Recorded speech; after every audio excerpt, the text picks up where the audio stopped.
सीधे आपको तस्वीरें यहाँ पर दिखाते हैं। ओलंपिक खिलाड़ियों से मुलाकात यहाँ पर कर रहे हैं प्रधानमंत्री नरेंद्र मोदी। सीधी तस्वीरें आपको हम दिखा रहे हैं। स्वभाव होता है जी हर विद्यार्थी का जैसे रहता है, जब वो पेपर देने जाता है एग्जाम के लिए तो पूरे घर को ऐसा विश्वास देता है कि बस आप चिंता मत कीजिए, मैं रैंक लेकर के आने वाला हूं। और जब उसको तो पता चल जाता है एग्जामिनेशन में कि क्या हो रहा है, क्या कर पाएगा, ठीक गया नहीं गया, तो निकलते ही शुरू कर देता है। पंखे की आवाज बहुत आ रही थी, खिड़की खुली थी तो मजा नहीं आ रहा था, टीचर बार बार मेरी तरफ देखते थे। तो आपने देखे होंगे ऐसे स्टूडेंट्स, उनके पास बहुत सारे बहाने होते हैं और हमेशा वो परिस्थितियों को दोष देते हैं। और ऐसे लोगों की कभी जीवन में प्रगति नहीं होती है। वो बहाने बजाने में मास्टर हो जाते हैं लेकिन प्रगति नहीं कर पाते। लेकिन मैंने देखा है कि मैं कई खिलाड़ियों को जानता हूं, वे कभी भी परिस्थितियों को दोष नहीं देते।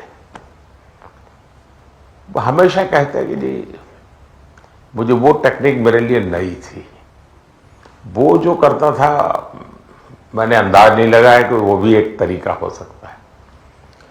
कहने का तात्पर्य है कि दोस्तों, हम खेलने के लिए जा रहे हैं,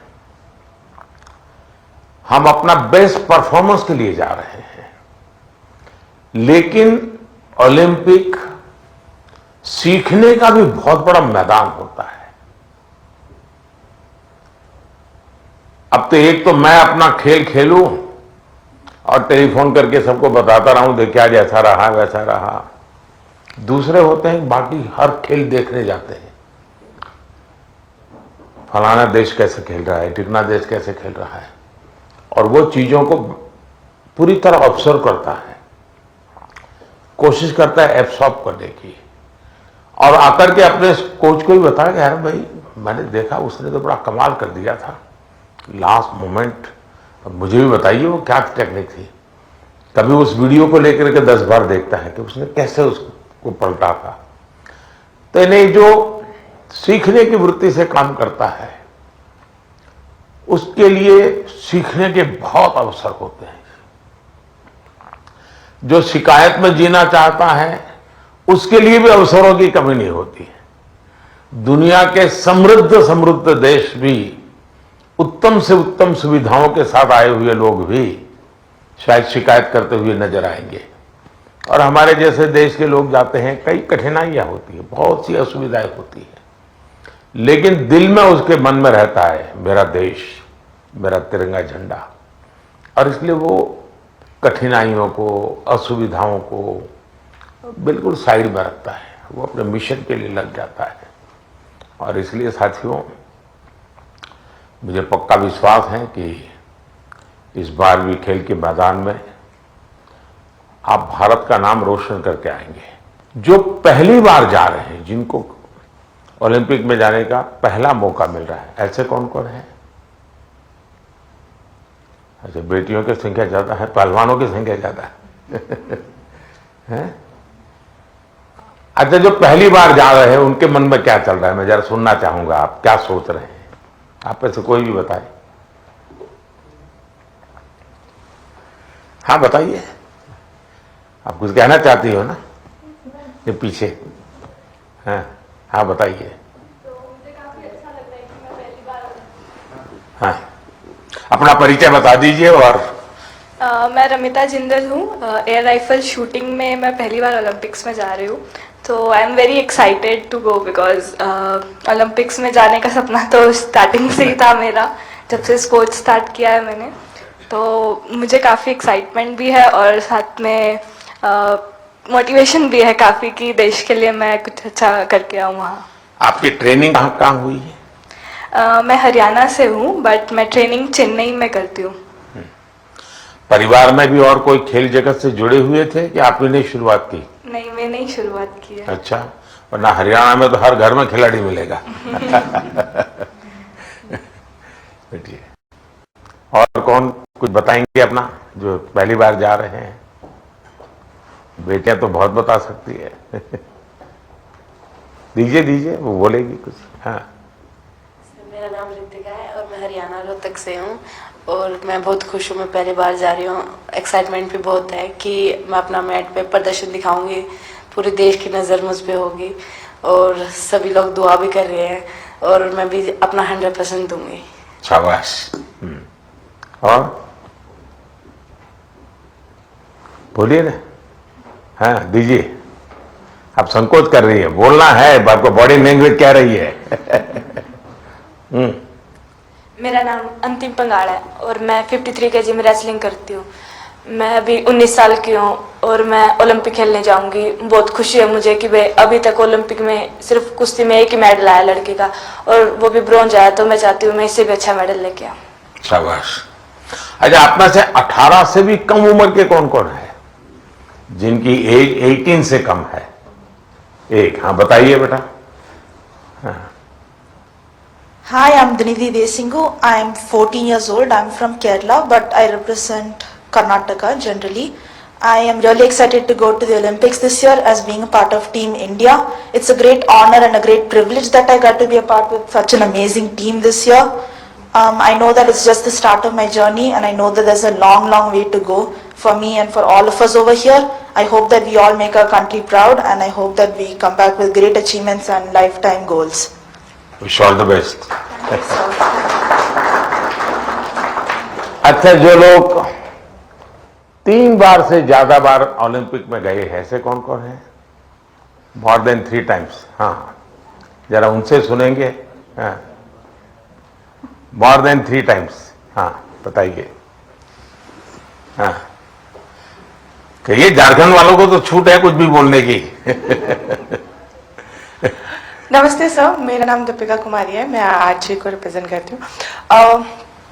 सर, बहुत खुशी है और कि ये चौथा ओलंपिक है मेरा और मैं बहुत एक्साइटेड हूँ और ये काफ़ी एक्सपीरियंस है, तो मैं उस एक्सपीरियंस को चाहूँगी कि उस एक्सपीरियंस को यूज़ करूँ और उसी जोश और उसी कॉन्फिडेंट के साथ रिप्रेजेंट करूँ और अपना 200% दूँ। Thank you. अच्छा, आप जो यहाँ नए खिलाड़ी पहली बार जा रहे हैं, उनके लिए क्या संदेश देगी जो पहली बार जा रहे हैं इस टीम में? सर, मैं बोलूँगी कि डेफिनेटली कि एक्साइटमेंट बहुत ज़्यादा होता है, बट मैं उनको बोलूँगी कि उस चकाचौंध में वो ना घुसे, जितना हो सके वो खुद पे फोकस करे और इन्जॉय करे, पर पूरे फोकस के साथ, पूरे सेल्फ कॉन्फिडेंस के साथ। और मैं ये बोलूँगी कि मेडल जीतना है, उसके पीछे ना भागे, वो परफॉर्म करे, अच्छा परफॉर्म करे ताकि मेडल उनके पास आए। अब 3 बार हुआ ही, पहली बार गई, उसमें कुछ सीखा होगा, कुछ आपने आकर के उसको प्रैक्टिस किया होगा। दूसरी बार गई, कुछ और सीखा होगा। मैं जान सकता हूं कि आपने ऐसा कौन सी चीजें नई एडॉप्ट की जिसके कारण आपका कॉन्फिडेंस भी बढ़ा है और आपको लगता है कि आप देश को कुछ दे पाओगे? ये ऐसा तो नहीं कि रूटीन जो प्रैक्टिस करती थी वही करते, क्योंकि ज्यादातर मैंने देखा है, जैसे मैं योगा वगैरह करने की आदी हूं, तो मैं समझ देता हूं मेरे लिए, लेकिन मैंने देखा है कि जो एक रिदम बन जाती है, जाते ही जिससे शुरू करता हूं वही से एकदम से शुरू हो जाता है। फिर मैं थोड़ा कॉन्शियस होकर कहता आज ये 2 छोड़ो, 2 नई चीजें करूं, तो थोड़ा मुझे वैसा हर एक का आदत हो जाती है कि वो अपनी जो पुरानी हैबिट है उसी प्रकार से एक्ट करता रहता है और उसको लगता है मैंने कर लिया। आपकी स्थिति क्या है? सर, जो पुरानी अच्छी आदत है उसको कंटिन्यू करते हैं और जैसे लास्ट टाइम कोई भी मैच से अगर हम हारते हैं तो उससे सीखते हैं और प्रैक्टिस में आके वो गलती ना करें, उसको हम हर दिन रिपीट करते हैं ताकि वो हमारे आदत में उतर आए, जो अच्छी आदत है वो उतर आए और वही चीज़ हम कंटिन्यू करने की कोशिश करते हैं। कभी कभी बुरी आदत भी तो आदत बन जाती है, शरीर का हिस्सा बन जाती है। सर, होता है ऐसा, बहुत बार होता है कि बुरी आदत लग जाती है, बट हम खुद को बात करते हैं खुद से और रिमाइंड कराते हैं कि ये चीज़ें हमको कैसे कन्वर्ट करनी है अच्छी चीज़ों में। और कौन है जो 3 बार जाकर के आए हैं। नमस्ते सर, मैं पूनम एमआर एथलेटिक्स से हूँ। 2008 में जब मैं ओलंपिक्स गई थी तो मैं 18 ईयर्स थी, तो मैं रिजर्व में थी सर। देन 2016 में हम लोग टीम में भागे थे। तो 2002 के बाद हम लोग फाइनल में नहीं आया, तो this time we want to create a national record and come into the finals. चलिए, with so confidence. Thank you. Sure. ये जो बाहर जो है हमारे साथ ऑनलाइन जुड़े हैं, वे भी कुछ अपना अनुभव शेयर करना चाहते हैं तो अच्छा लगेगा सब खिलाड़ियों को। कौन बताना चाहता है? हाथ ऊपर करके शुरू कर दीजिए। नमस्कार सर। नमस्ते। मैं पीवी सिंधु। सर मेरा अभी 3rd ओलंपिक्स में जा रही हूँ सर। तो फर्स्ट ओलंपिक्स में 2016 में सिल्वर लेके आई थी और 2020 टोक्यो में ब्रॉन्ज लेके आई थी। तो इस बार I hope I change the colour sir and I hope I come back with a medal. Obviously अभी बहुत एक्सपीरियंस से जा रही हूँ, but definitely it's not going to be easy, but I will try my best and hoping for another medal sir. Yeah. ये जो नए खिलाड़ी आ रहे हैं उनके लिए क्या कहोगी? बस फर्स्टली मैं बस ये कहती हूँ कि I wish them all the very best. बहुत लोग ये सोचते कि ओलंपिक्स है कैसा खेलना, और प्रेशर भी बहुत रहता है, और कुछ लोगों को ये रहता है कि वो एक्साइटमेंट रहता है कि you know it's our first Olympics and we want to go to the Olympics. But I just want to say that you know it is like any other tournament. It's just that हम focus करना है और we have to have that belief in ourselves that we can do it. And definitely सब लोग hard work कर रहे हैं, तो I wish them that they give their 100%. Not think that it is some different tournament and it is going to be hard. But I just want to tell them that it is like any other tournament and I want them to give their 100%. चलिए, बहुत pressure तो शुभकामनाएं। सब लोग सब। Thank you sir, thank you, thank you. और कौन कोई है जो बाहर से बात करना चाहेंगे? नमस्ते सर। नमस्ते मैं जी। प्रियंका गोस्वामी। नमस्ते जी। तुम्हारे बालकृष्ण कहाँ है? सर मेरे पास ही है, यहीं पे स्विट्जरलैंड में। तो इस बार भी बालकृष्ण सर, को मैं लेके सबसे जा रही हो पहले ना? तो- हाँ जी सर, ओलंपिक्स उनका भी दूसरा ओलंपिक्स है। सबसे पहले तो सर आपको बधाई हो कि आप तीसरी बार प्रधानमंत्री बने हैं और हमें सभी खिलाड़ियों को आपसे दोबारा से बात करने का और मिलने का मौका मिला है। और सर जैसा कि दूसरा ओलंपिक्स है और मैं 3 महीने से ऑस्ट्रेलिया में ट्रेनिंग कर रही थी सरकार की तरफ से, और अभी स्विट्जरलैंड में ट्रेनिंग कर रही हूँ टॉप्स की तरफ से। तो काफी सपोर्ट मिल रहा है हमें गवर्नमेंट की तरफ से कि हम दूसरे देश में जाके अपनी प्रैक्टिस कर रहे हैं। तो आई होप कि सभी प्लेयर्स ओलंपिक्स में अपना बेस्ट देंगे और अच्छा रिजल्ट देंगे और ज्यादा से ज्यादा मेडल जीतेंगे। अच्छा, आपकी एक शिकायत रहती थी कि तुम्हारा खेल ऐसा है कोई देखने वाला नहीं होता है। तुम आप प्रैक्टिस कर रही थी तो कोई होता देखने वाला? हाँ सर, विदेशों में तो इस खेल को भी मतलब उतनी ही अहमियत दी जाती है जितनी की और खेलों में दी जाती है। तो अपने देश में थोड़ा सा कम था, लेकिन जब से आप भी उसको इनक्रेज कर रहे हो कि सब देखो, इस हर खिलाड़ी के लिए आप बोलते हैं, तो हमारे देश में भी बहुत लोग अभी खेल को देख रहे हैं और काफी बढ़ावा मिल रहा है खिलाड़ी को, और हमें भी सपोर्ट मिलता है कि कोई देखता है हमारा इवेंट कि हाँ सब बैठ के देख रहे हैं, तो हमें भी और मोटिवेशन आता है कि अच्छा करना है। चलिए, बहुत बहुत बधाई आपको। और कौन है वहां से कोई बात करना चाहेगा? सर नमस्कार सर। नमस्कार। मैं निखत बोल रही हूँ सर। मैं बॉक्सिंग में 50 कैटेगरी में इंडिया को रिप्रेजेंट करने जा रही हूँ ओलंपिक्स में, और ये मेरा पहला ओलंपिक्स है और मैं बहुत एक्साइटेड हूँ। एट द सेम टाइम अपने आप को फोकस रख रही हूँ क्योंकि पूरे देशवासियों का मेरे ऊपर एक्सपेक्टेशंस है, तो मैं उनकी उम्मीदों पे खड़े उतरना चाहती हूँ और अपने देश का नाम रोशन करके वापस लौटना चाहूंगी। बहुत बहुत शुभकामनाएं। नीरज कुछ कह रहे थे? हाँ नमस्ते नीरज। सर। नमस्ते भैया। कैसे हो सर? मैं वैसा ही हूँ। तेरा चूरमा अभी तक आया नहीं। चूरमा लेके आएंगे सर इस बार। पिछली बार वो दिल्ली में चीनी वाला चूरमा था, आपको हरियाणा का वही तो। और गुड़ वाला नहीं, मुझे तेरी बाप के हाथ का चूरमा खाना है। पक्का सर। बताइए। बिल्कुल सर, हम भी अभी बाहर हैं जर्मनी में और ट्रेनिंग बहुत अच्छी चल रही है। इस बार मैं काफी कम कंपटीशन खेल रहा हूं क्योंकि बीच बीच में मुझे एक इंजरी हो रही है, पर अभी काफी बेटर है। अभी कुछ दिन पहले मैं फिनलैंड में कंपटीशन खेल रहा था और वो काफी अच्छा रहा। और 1 महीना है हमारे पास ओलंपिक्स के लिए और ट्रेनिंग बहुत बढ़िया चल रही है। कोशिश कर रहे हैं कि अपने आप को पूरा फिट करके जाएं पेरिस में और 100% दें सर अपनी कंट्री के लिए, क्योंकि 4 साल में आता है।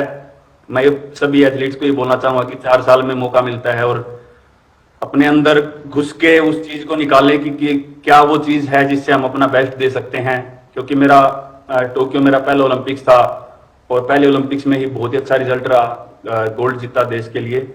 और उसका रीजन मैं मानता हूँ कि यही है कि मन में डर नहीं था, निडर होके खेला और बहुत ही बिलीव था खुद पे कि ट्रेनिंग बहुत अच्छी हुई है। और मैं सभी एथलीट्स को ये बोलूंगा कि वैसे ही खेलें, किसी से डरने की घबराने की जरूरत नहीं, क्योंकि वो भी इंसान है। कई बार हमको लगता है कि शायद यूरोपियंस ज्यादा स्ट्रांग है या फिर यूएस के एथलीट या दूसरी कंट्रीज के ज्यादा स्ट्रांग है, लेकिन वही है कि अगर हम खुद को पहचान लें कि हाँ हम इतनी मेहनत कर रहे हैं, अपने घर बार को छोड़ के इतनी दूर हैं, तो कुछ भी पॉसिबल है जी। चलिए, बहुत बढ़िया टिप दिए हैं सबको। मैं आपका धन्यवाद करता हूं और आपको शुभकामनाएं देता हूं। आपका स्वास्थ्य अच्छा रहे, 1 महीने में कोई नई इंजरी ना हो भाई। बिल्कुल सर, वही कोशिश कर रहे हैं। देखिए साथियों, आपने देखा होगा कि 2-3 बातें बहुत अच्छी निकली, क्योंकि आप जो अनुभवी लोग हैं उनसे जो जानने को मिलता है उसकी एक अहमियत होती है।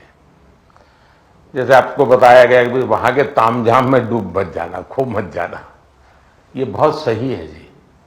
अदरवाइज हमारे लिए वो उसी का प्रभाव इतना होता है कि हम शायद अपनी चीज को फोकस नहीं कर पाते हैं। दूसरा, परमात्मा ने हमें एक कद दिया है, बाकी खिलाड़ी हमसे बड़े कद वाले होते हैं, लेकिन हम पक्का मान के चले यहां कद का खेल नहीं है जी। यहां कौशल्य का खेल है, आपकी टैलेंट का खेल है। सामने वाले का शरीर हमसे 2 फीट ऊंचा है, चौड़ा है, इसकी परवाह मत कीजिए। आपको अपने टैलेंट पे भरोसा होना चाहिए। और फिर सामने कितना ही शरीर मोटा हो, बड़ा तगड़ा हो, दिखने में बड़ा शानदार हो, तो वो जीत ही जाएगा मानने का कारण नहीं होता है। तो हमने कोशिश, अपने पास जो कौशल्य है, अपने पास जो टैलेंट है, उस पर ही हमारा फोकस होना चाहिए और वही हमें परिणाम देता है।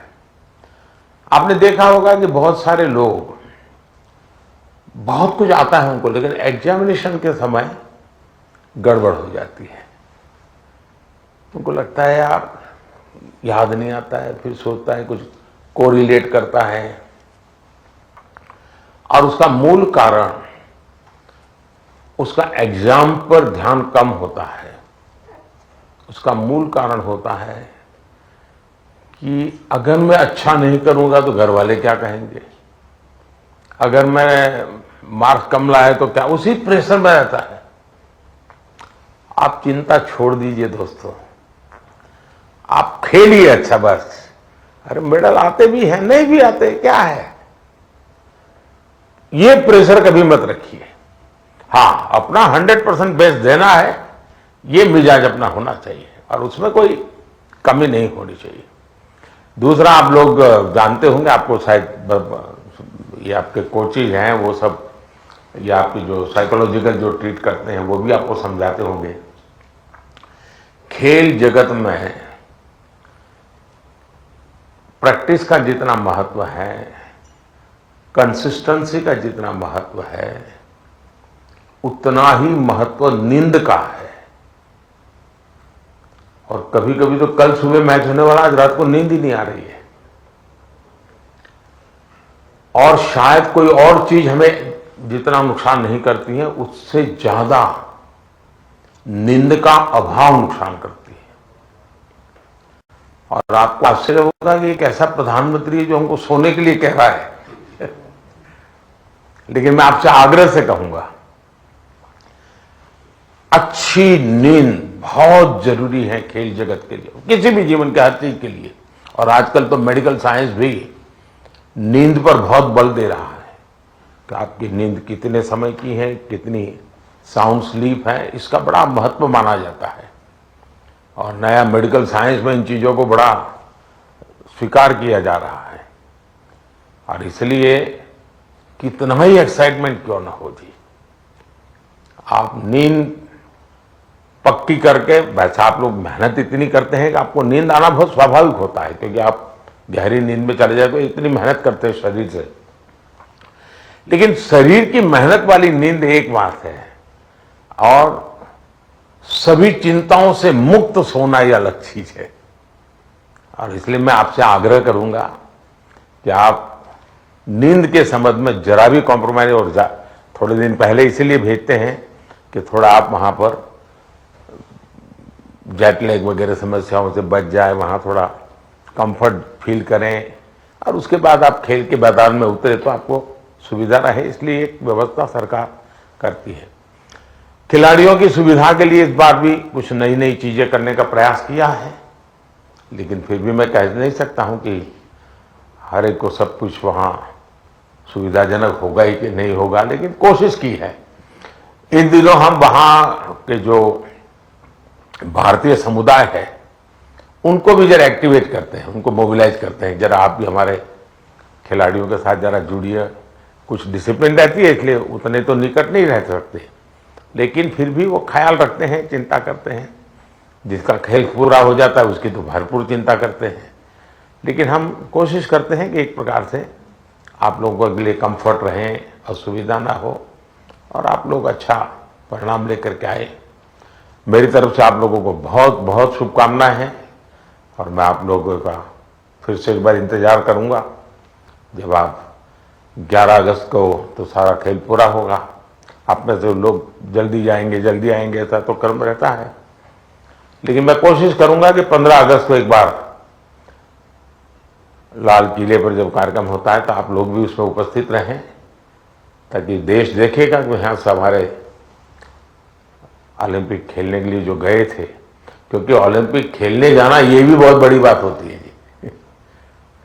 खेल में क्या करके आते हैं वो तो उसमें 4 चांद लगा देता है, लेकिन देश के अंदर इतना सारा खेल जगत के लोगों का होने के बाद आप में से खेलो इंडिया से निकल करके खिलाड़ी बने ऐसे कितने हैं?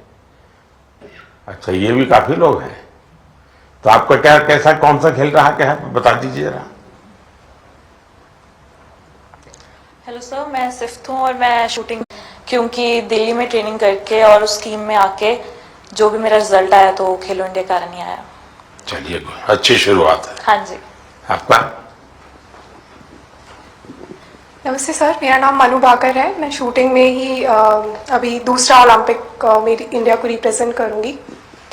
2018 में जो फर्स्ट एडिशन था खेलो इंडिया स्कूल गेम्स का, उसमें मैंने नेशनल रिकॉर्ड के साथ गोल्ड मेडल जीता था, और वहीं से उसके बाद मैं टॉप्स के कोर ग्रुप में आ गई थी। और तब से बस ये था कि इंडिया की जर्सी चाहिए और इंडिया के लिए खेलना है। और खेलो इंडिया एक ऐसा प्लेटफॉर्म था जो बहुत सारे लोगों को उसने एक मार्गदर्शन दिया है, और आई थिंक वहाँ से काफ़ी सारे एथलीट्स ऐसे हैं जो आज मैं अपनी टीम में देखती हूँ, मेरे साथ भी खेलते हैं और मेरे से जूनियर भी हैं जो खेलो इंडिया से आए हैं। और उसकी एक बड़ी स्टेप होती है टॉप्स, जो मुझे 2018 से ही उसका सपोर्ट मिला है, और मैं बहुत ही शुक्रगुजार हूँ कि इनकी सपोर्ट की वजह से जो एक खिलाड़ी की छोटी छोटी समस्याएं होती हैं वो उनका हल निकाल देते हैं। तो आई थिंक बहुत मेजर रोल प्ले किया है मेरे लिए तो खेलो इंडिया ने और टॉप्स ने। सो जी सर, जो आज मैं यहाँ हूँ मैं उसके काफ़ी हद तक उसका सहारा रहा है जी। शुक्रिया सर। चलिए, बहुत शुभकामनाएं आपको। और कोई है जो कुछ कहना चाहते हैं, आप अपने हिसाब से कुछ बात बताना चाहते हैं? हाँ, नमस्कार सर, मैं हरमनप्रीत सिंह हूँ हॉकी टीम से। तो सर, लास्ट टाइम जो हमने ओलंपिक में ब्रॉन्ज मेडल जीता था 41 ईयर्स के बाद, तो वो बहुत हमारे लिए प्राउड मोमेंट थी। एंड एंड क्योंकि हॉकी की जो हिस्ट्री है वो बहुत बड़ी रही है एंड इस बार कोशिश बहुत अच्छी चल रही है एंड फैसिलिटीज़ की बात करूं सब दिख रहे हैं। हाँ जी आपकी टोली। तो फैसिलिटी सर, हम बेंगलोर साई में रहते हैं तो one of the best facilities हमें मिल रही हैं। जैसे आपने रिकवरी के बारे में बोला, स्लीप के बारे में बोला, और वहाँ पे जो हमारा रिकवरी का है, फूड से लेकर सारा कुछ सर बहुत अच्छा मिल रहा है हमें। और इस बार भी हम पूरी अपनी मेहनत कर रहे हैं एंड टीम हमारी जो है बहुत स्ट्रांग है, तो उम्मीद करते हैं सर इस बार और बेहतर करें और देश के लिए मेडल लेके आएँ सर। शायद किसी एक खेल पर सबसे ज्यादा देश का प्रेशर है तो हॉकी पर होता है, क्योंकि देश के सब लोग मानते हैं तो हमारा खेल है, हम कैसे पीछे रह गए। सबसे ज्यादा प्रेशर रहता है हॉकी के खिलाड़ियों पर, क्योंकि देश का हर बच्चा ही मानता है ये तो हमारा खेल है, ये हम कैसे हार सकते हैं। बाकियों में तो कहते हैं हाँ भाई चलो हमारे लोगों ने कोशिश की, प्रयास किया, निकाल रहे हैं। ये हॉकी के विषय में कॉम्प्रोमाइज नहीं करते और इसलिए उनको मेहनत भी ज्यादा करनी पड़ती है। लेकिन मेरी शुभकामना है, मुझे आप पक्का करके लाओगे, मुझे पूरा भरोसा है। Thank you sir, thank you. चलिए साहब, मैं आपसे यही कहूंगा कि ये देश के लिए कुछ कर गुजरने का एक अवसर होता है। आपने अपनी तपस्या से इस स्थान तक पहुंचे हैं, अब आपके लिए अवसर है देश को कुछ देने का, और देश को देने के लिए खुद का बेस्ट खेल के मैदान में देना पड़ता है। जो खेल के मैदान में खुद का बेस्ट देता है वो देश के लिए गौरव लेकर के आता है। और मुझे पक्का विश्वास है कि हमारे सभी साथी इस बार पुराने सारे रिकॉर्ड तोड़ करके आएंगे। इस बार भारत की कोशिश है कि हम 2036 में ओलंपिक की मेजबानी हमारे देश में करें। उससे भी एक बड़ा माहौल बनता है कि हमारे दिशा में हम प्रयास कर रहे हैं, और हो सकता है शायद अभी तैयारियां इंफ्रास्ट्रक्चर के लिए जो चाहिए उस पर काम काफ़ी चल रहा है। जो भी एक्सपर्ट लोग हैं उस पर काम कर रहे हैं। आप लोग भी अगर खेल के बाद, खेल के पहले तो मैं नहीं कहूँगा, वहाँ व्यवस्थाएं क्या, इस बार फ्रांस में अलग अलग शहरों में ओलंपिक हो रहा है, और एक तो पूरा बहुत दूर एक आइलैंड पे हो रहा है, तो एक अलग प्रकार का ही वहाँ माहौल रहेगा। लेकिन फिर भी वहाँ की व्यवस्थाओं में अगर आपकी रुचि हो, उसको ऑब्जर्व करें, उसको अगर नोट करें, क्योंकि खिलाड़ियों से जो इनपुट मिलता है, तो जब हम 2036 की तैयारी करेंगे वो इनपुट बहुत काम आएगा कि भाई वहाँ ये था, वहाँ वो था, वहाँ इस चीज़ की कमी थी, वहाँ उस चीज़ की कमी थी। तो ऐसी चीज़ें भी अगर आप ऑब्जर्व करके आएंगे तो 2036 के लिए हमें जो करना है उसमें हमें बहुत सुविधा मिलेगी। तो मेरी तरफ से आप सबको बहुत बहुत शुभकामनाएं, धन्यवाद।